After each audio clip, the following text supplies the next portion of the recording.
this is funny, right? So I was reading that melanin stuff, man. It had me tripping about what is melanin. Is it really carbon? Is it really black? Or is it another substance that we were never told? Because it says right here, melanin's unique structure, and this is from assessing melanin's capability in radiation shielding and radio adaptation, right? Because we're dealing with all this 5G stuff, right? Let's see what melanin does. Melanin's unique structure enables it to interact with ionizing radiation, providing several levels of protection and advantage. First, melanin provides physical shielding, which we have demonstrated in the cryptococcus. Now, neoformans, those are what do you call it? Those are mushrooms, where the melanized fungal cell showed improved structural cellular integrity. So improved structural cellular integrity against alpha particle and deuteron particle bombardment than that of a non-melanated or melanized control. This physical shielding reduces the relative biological effectiveness of the ionizing radiation. Second, melanin acts as a chemical shield through its radical scavenging activities. It's a scavenger, like Anubis? Or this is crazy. Third, melanin's electrochemical properties change in response to irradiation. So when you're not radiating it, it changes its electrochemical properties, but it doesn't say what does it change it to. Does it lower it? Does it make it higher? See, they just leave you in a blank. The ability of melanin to interact and respond to ionizing radiation results in improved survival and health of organisms. So if you got melanin, you're better off to survive and have health of the organism. Wow, that's crazy. Especially when you have ionizing radiation. Why do we say this? Suggesting a melanin-dependent mechanism whereby radiation is transduced into other usable advantageous forms of energy for the organism or is involved in cellular communication. Ain't that Tahuti talking to you? So if you understood, if we were working right, we would have everything like Tahuti's emerald tablets emanating from our skin. Blue and brown make what? Blue and brown make what? That looks like green to me, or teal, right? Why do I say this? Because they say the blood is blue, right? And then through the brown skin, I see green veins. That's blue and brown, this house, but it appears green. It's the color tricks. For example, adding more brown into a mixture will allow you to achieve a muddled, murky, dark brown that bears tints of violet, right? Violet, okay? You can say it resembles deep burnt umber color. However, the event that you have added more amounts of blue will get you dark blue-green shade that is similar to dark teal. Why is this important more? I'm not talking about skin color. I'm talking about melanin. I'm talking about melanin. Deep jewel tones to bring out its vibrancy. However, you can also use brown and blue together as a standalone yet complementary hues. This is okay. So it depends on which blue and which brown you use. There are a wide variety. For example, if you mix ultramarine blue with burnt umber, you will get black. Adding blue to a reddish brown will make the brown darker, but also more violet.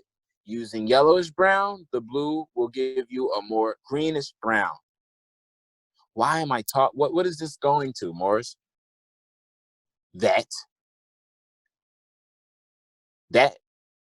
radium 88, the number of Ra, right? Look at the symbol of Ra. Why does it look like RA? Look. This is the R, right? And then the A. And then the 88 eyebrow. You know the science of these people? They were dope. They knew everything that we would be looking at today. So we keep going. What is this? What is that? Those are single cells. And what are single cells? Ra, right? But not only Ra, casual body. See how the Ra or the sun disk or the Ra, let's say the Ra, because it's not a sun disk. The Ra is not touching the arms. So it's showing you that the casual body is under the higher self. All they needed was 2 symbols to show you that. These people are genius. And then that ball is Ra, the Ankh. So you can tell that the head, right, is really the cosmic energy of Ra. And what is that? Look, see how, wait, now I gotta go to, it's funny how I can't see this picture. But if you look at the bottom of the screen right here, that's the symbol for Ra. Now, look how through time, I don't even know how they do this, bro. That's the symbol that means Ra. You see the guy sitting down, or the so-called male pharaoh sitting down. Look how the symbol appears in real life on the wall, just like that. That's the deity, right? And then above his head at the top, you can see the little feather, look like a Lego piece, the water, and then that sun under it, that sun summit, right? What is that? I think, man, Ra is Ra, but it's that little thing that look like a half disc, that means land or Ta. So it's like saying the land of Ra. And then when it's saying who represents this land of Ra, where the deity is supposed to be sitting, you got the king right here. So it's saying this is his land through Ra. What is Ra? Ra, Morris. Well, so you got the Ba, which is the bird, the Ka, and then remember how in the arms to symbolize the casual body, they had the Ra symbol, but in this you have a leaf or encasing of a Shen, which is where you write the person's title and appellation at, not their name. You call them, like you write their real stuff on that thing that looks like a cartouche or a cartridge of a bullet. So that shows you, and then it's not touching the head, so it's above you. It's above you. This is the casual body down here. This is the Ka. So that's crazy. That is crazy. Mother got the red and green on. That's a hunter mother. I mean, the hunter mothers. She's a hunter or a huntress. I showed you. Okay, so we gotta go back because it goes crazy. It goes crazy. All right. Gotta know the symbology, right? So this is Ra. This is not the sun. It's something like the sun. It's a single cell organism. That's Ra, not the sun, right? It's the energy behind it, which is single cell organism. Casual body has the energy of Ra behind it too. The Ra energy behind the casual body, right? But look how it works. It's above the body, so you pull this energy from something above you. And what's above you?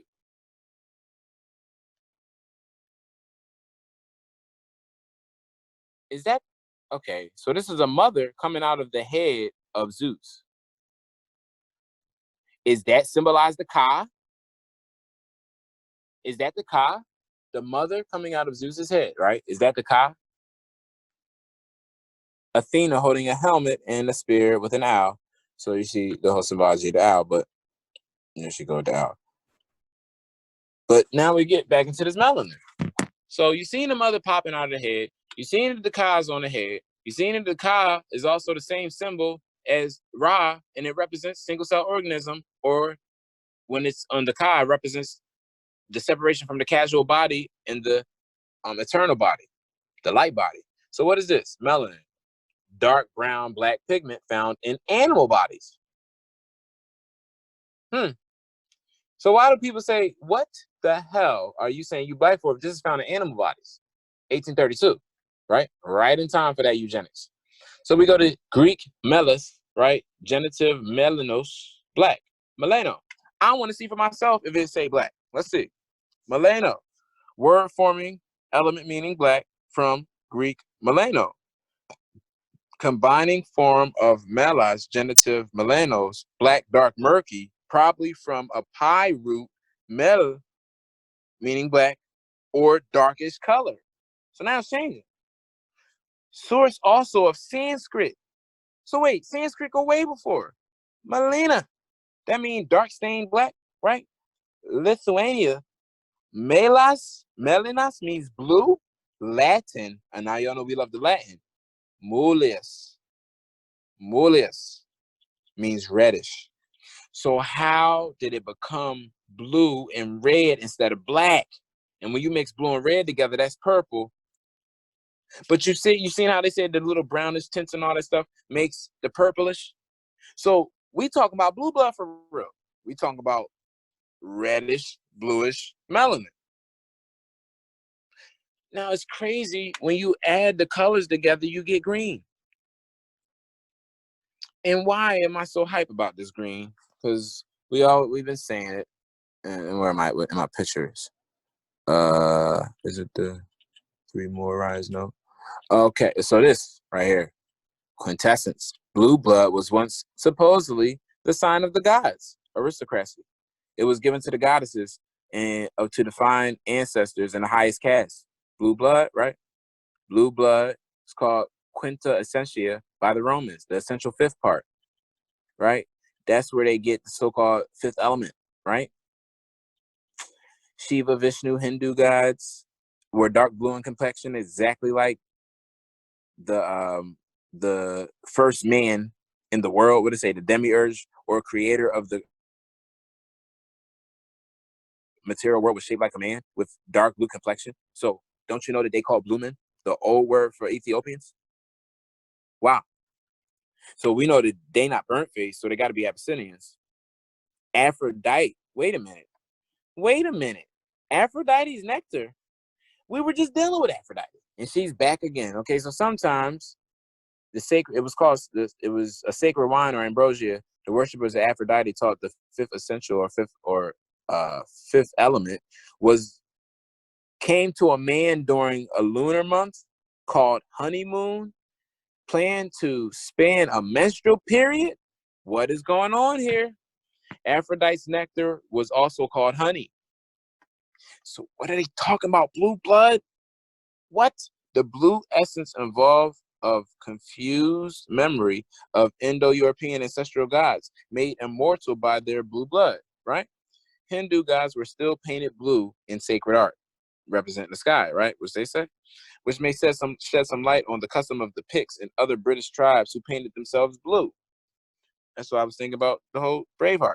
William Wallace, you know what I mean? So it goes all the way into the tarot deck.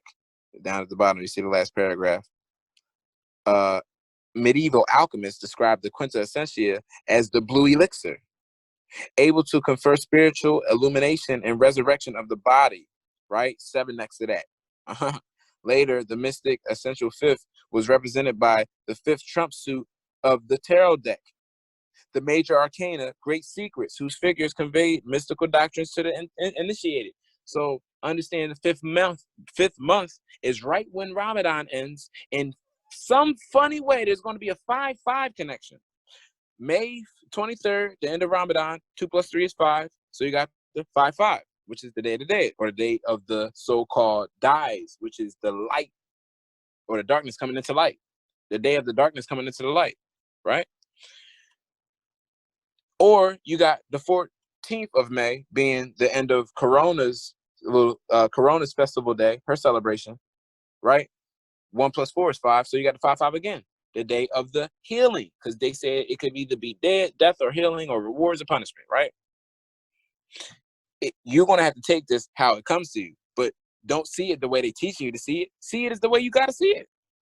So I'm trying to show you. Footprints of Muhammad.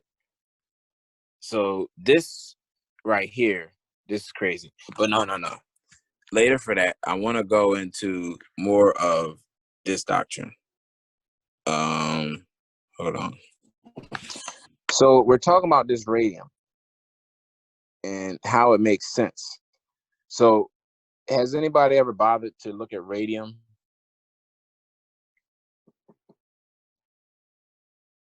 And here it goes, radium. Oh, no, not the radium girls. No. Go to this, radium. What is popping up here? It glows more. Radium glows. It glows green. Now, this is the crazy part, Morris. Radium is a chemical element with the symbol Ra, like it says it. Atomic number 88. You seen all the 88. Did you see how many sons IsRa had? 88, right? Morris, we come from radium. It don't make no other sense that your melanin could bind with it like that. Look all the way down here, radium 226, right? Which has a half-life of 1,600 years. 1 plus 6 is 7.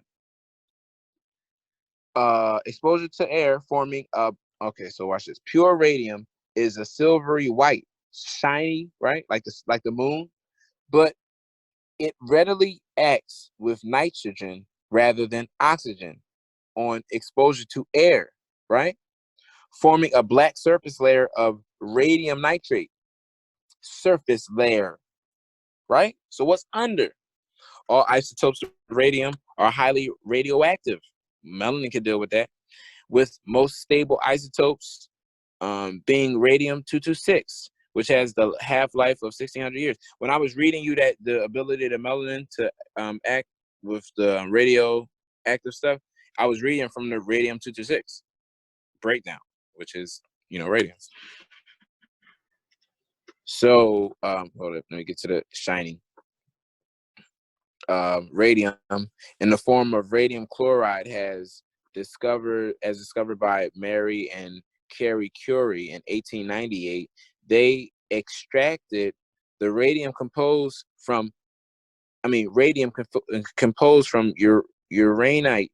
uranite, and published the discovery of the French Academy of Sciences 5 days later. Radium was associated in metallic state and radium chloride. So these in 1911 when they did this. Oh, here it goes. Radioluminescence. It was used as a radio source of radioluminescence in radioactive quackery and supposed curative powers. So see how there was talk about, oh yeah, well it could do certain special stuff, but then they casted it down in theory real fast, right? Radioluminescence is the phenomenon by which light is produced by material by bombardment with ionizing radiation. Remember we were talking about the bombardment earlier? So it's saying your melanin can take all of this in, such as alpha particles, beta particles, and gamma rays. Radioluminescence is used as a low-level light source for night illumination of instruments for signage. More this straight code. Radioluminescent paint used to be used for clock hands and instrument dials and enabling them to be read in the dark. Radioluminescence also sees around the high power radio. So what we have to think about here is what is going on when you get sunlight, lots of sunlight with the melanin. Because if this is reading true, it's supposed to power you up.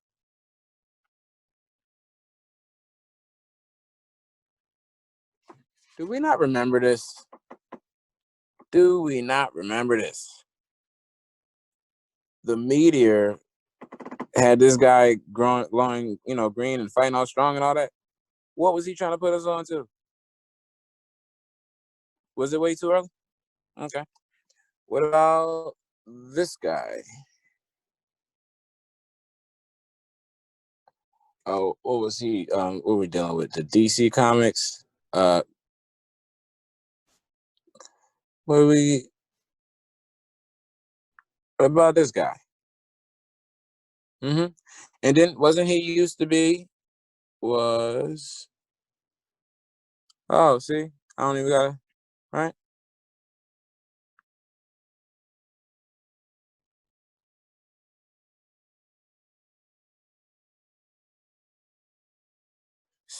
John Stewart is a retired Black Marine who was already in the Lantern Corps when he was promoted to the Green Lantern of Earth.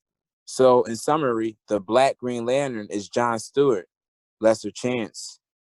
of being Simon Baz. Okay, whatever. And while Hal Jordan is the white Green Lantern. So how come we never seen a John Stewart? John Stewart sound like one of them people. The one of the what do you call it, journalists. So right there, African American superhero. So what? So what is this? Actor was Sidney Poitier. You mean the guy who was the Moor? Sidney Poitier played the Moor in the Longships. Stewart's original design was based on actor Sidney Poitier. What the fuck? What? Every single time they do it. So let's see what the hell the powers was about. As Green Lantern, John Stewart is semi-invulnerable, capable of throwing hard light constructions, flight, and utilizing various other abilities through his power ring, which are only limited by his imagination and will. So it's all about his will and imagination. Uh-oh. Okay, so look at this. Look at this. Morris, this is crazy. Following an attack by the Legion of Doom and a confrontation with the Sinstros, John has a Green Lantern symbol branded on his finger, which allows his body to act as his power ring. Oh. So, okay. I guess they couldn't do that with the other one. Which his heart functioning as his power battery. John's physical power ring was destroyed when Sinestros infused him with the ultraviolet light of the invisible spectrum. Down to a cellular level, John was able to overcome Umbrax's influence and turn his UV Lantern Corp tattoo ring into a Green Lantern ring. The full nature and extent of his capabilities were unknown. Come on, Morris. Come on. How do you do that? You can't do that. Look at all this stuff we got going on. Before I jump over to Marvel, deal with Kal El, because this is crazy. What? Okay. Kal El. Kal El and Kryptonite. Because something's going on. Krypton is green. What is Kryptonite? Krypton. Right? That's his planet. So why would Kryptonite hurt him? Look at his house. House of El. So, wait. Kryptonite. Right? So let's go to this. Look at this. It's a fictional material that appears primarily in Superman stories. All well-known form, it is green crystalline material originating in Superman's home world of Krypton. It emits a particular radiation that weakens Superman. Why would it weaken him? I don't see. This is what I don't get. But it is generally harmless to humans. Oh my God! Oh my God! Wait a minute. So you mean it? This is so stupid. I never even thought about this before. So you mean to tell me that a human is stronger than goddamn this guy when the kryptonite come out? Oh, so it don't hurt us. We just good. But he can't even fight no. He can't even breathe no more. That is crazy. So it doesn't hurt human. That is crazy. Well, the other varieties of kryptonite, such as red and gold kryptonite, which have different but still generally negative effects on Superman. Why can he deal with red and gold? He can't deal with the red blood. He can't deal with the gold from the alchemy of the black. He can't deal with the green. So this is all melanin. That's all the damn forms of melanin. Gold, red, green. He can't. You just said, I just showed y'all how melanos go back to reddish. He can't deal with none of that. And yellow, right? Yellow brownish. He can't deal with none of it. Achilles heel, weakness. How is I don't get that. I really, really, really don't get that. Well, let's see the origins of this. Let's see the origins. The character Superman suffering from kryptonite poisoning, courtesy of villain Metalino. Or Matalo. So this is crazy in Tatano of Super 8. So this is crazy. What is it? The K metal from Krypton. The K metal. from Krypton. So, dog, this stuff mess around and really be radium, bro. Because they always got to do that. I ain't gonna read y'all through it, but see where it came from. The prototype of kryptonite was a mineral of the planet Krypton, drained from Superman. It's drained Superman's strength. So first, in the Adventures of Superman, meteor from Krypton. Apocryphal stories. So they got apocryphal stories of this. That's crazy. Kryptonite more vacations. Kryptonite. No telling where it comes from with this stuff. They saying it came from Metallo or Metallo. Who is this? A robot? What are we dealing with? Nah, man. Like that's some new stuff. They don't give you an original breakdown of that of where. But I'm just trying to see if they actually say radiation, because that'd be crazy. Originally red in color, so it definitely is melanin. That's crazy. So Superman can't handle melanin. Okay.